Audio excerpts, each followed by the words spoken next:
Okay. Hello, everybody. Can you hear me okay? I think I need to project a bit more. All right. So thank you so much for that introduction. I'm going to set myself up for in a second.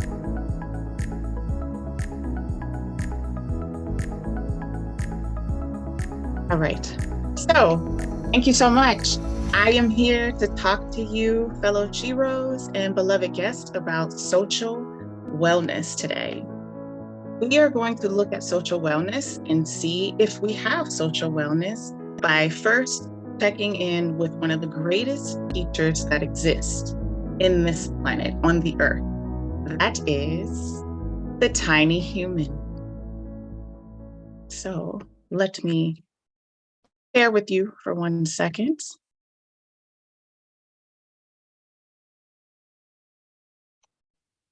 And we all see our tiny human. Do we see them? Okay, so the human baby is one of the most dependent of all the mammalian species, and for the longest amount of time. It depends on its social interactions and social connections for literally everything: food, cleanliness, comfort, intellectual stimulation, education, pleasure, joy. Babies will cry for all of these things and they will ask for them. Have you ever seen a bored baby? It will cry, just like they will cry when they're hungry. So having to reach for and ask for connection from another human being the earliest experience for a small human, teaches them a core lesson. That is, we need people. We need connection. And when we connect, we are nourished. Okay? Yummy, right? Another human near me means this is yummy.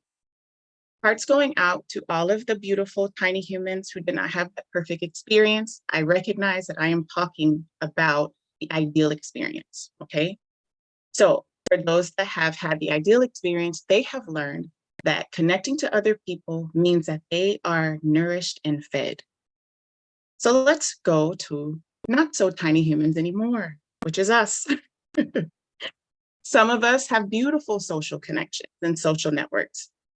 Others of us look like this when it's time to socialize. We don't want to connect. We say things like, oh, it's too much. I don't feel like it, even for something that we have planned. I have spoken to people who have said, oh, I know I wanted to go and now I don't. People are too much. It's too exhausting. I don't have time. I don't have the energy.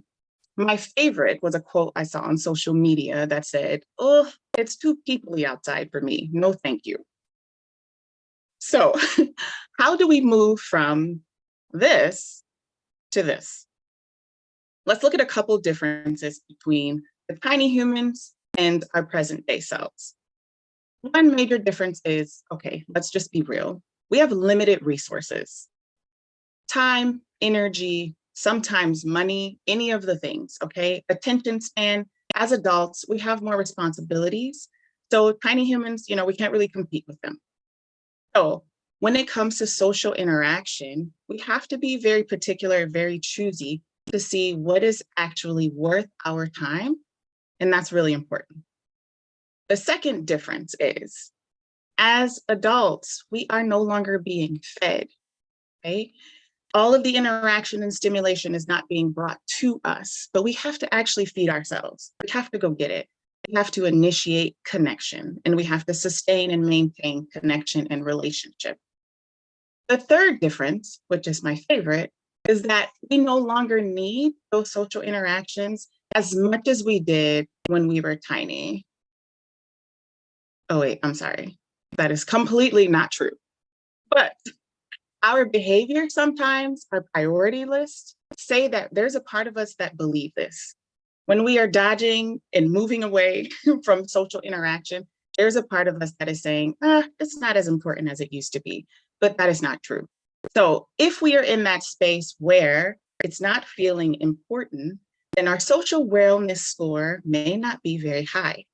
So I'm going to invite you do a quick activity to see where your social wellness score is on a scale from 1 to 10 of what is yummy and nourishing. Okay, and not ignore the poll for right now. I need to pull it up again later. But what is nourishing? Okay, so looking at our social interactions as nourishing or not, I would like to invite whoever is comfortable to close your eyes for a quick activity. Okay, listen to your body, tap into yourself. Imagine taking a deep breath, keep breathing. Imagine the thing that is so delicious and yummy for you to eat. Okay, imagine it. Imagine eating it, consuming it, drinking it, however it is. It's delicious, right? Find where your body agrees with your mind and says, yes, this is delicious. For some, it may be a slight smile across your face, like it happens for me.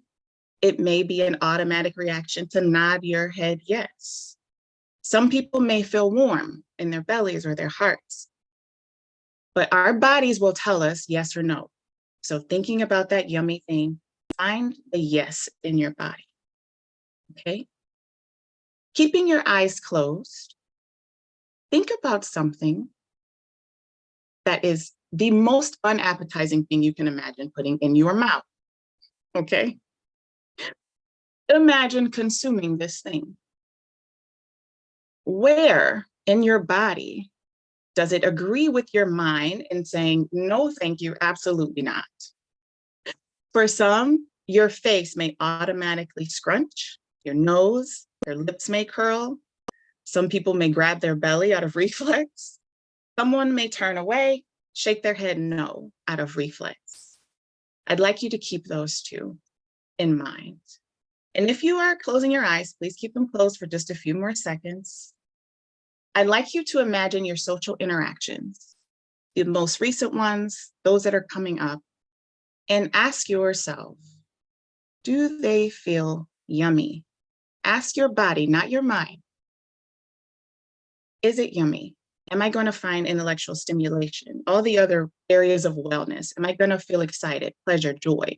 If it's a tough interaction, is it going to stretch me? Am I going to grow? Okay.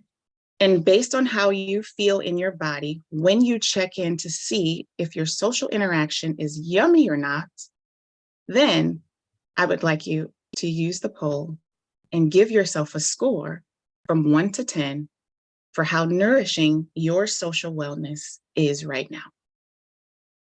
Okay, please open your eyes. All right, so I'll give you a quick second to go into the chat or the poll and put your social wellness score in, okay? All right, and while you guys are doing that, I will move along. When you have your score, for those of you who have high social wellness scores based on my yummy scale, I have 3 tasks for you. First, find the values and the beliefs that are making it possible for you to have this interaction. It could be, I need this, I deserve this, it's important, I want it. Whatever that belief is, I want you to find it and hold on to it, just in case there is a time where you're tempted to feel like, too peoply is not a good thing for you, okay? The second thing I would like you to do if you have a high score is to make sure you diversify your social wellness, even though it's high. So just like a colorful plate of beautiful, delicious food, make sure you are finding ways to feed yourself with your social interactions in multiple facets, different ways to do the same thing, okay? The last task is to share with a sister, share with someone, because not everybody has a high score. So encourage someone to say no if they need to, yes when it's yummy, and really raise their score whenever they are in your presence. All right. For those of you who have lower scores, I have 2 tasks for you. 1, challenge yourself to live by the idea that if it is not nourishing, I am not eating it, okay? If my body doesn't go, yes, I am not going. I'm not doing it. I don't want to, okay? And really challenge yourself to give into that a bit more. So for some, this may be a big challenge, and it may be a task to begin to say no. Whenever possible, say no. It's not possible all the time, but when it is, say no. Or just take a moment to tap into yourself and see what you like. Even a smaller example could be just being honest about what you want to eat, where you want to go. Very small ways. If it feels nourishing, eat it. The second task is, of course, to do the complete opposite.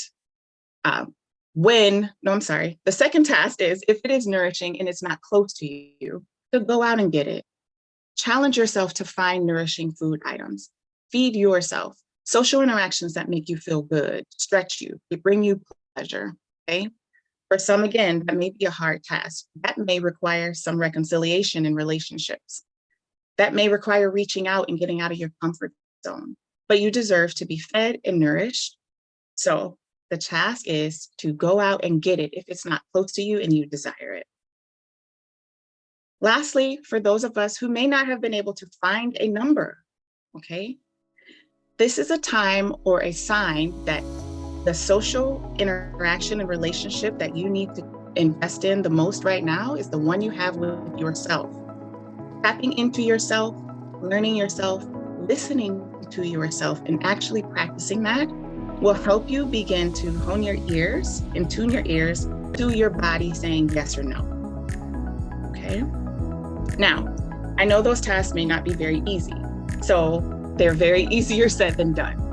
So if you need help, or if these tasks sound stretching and very challenging for you, I'm encouraging you to find help, find support, more supportive people, journaling, meditating, therapy for some.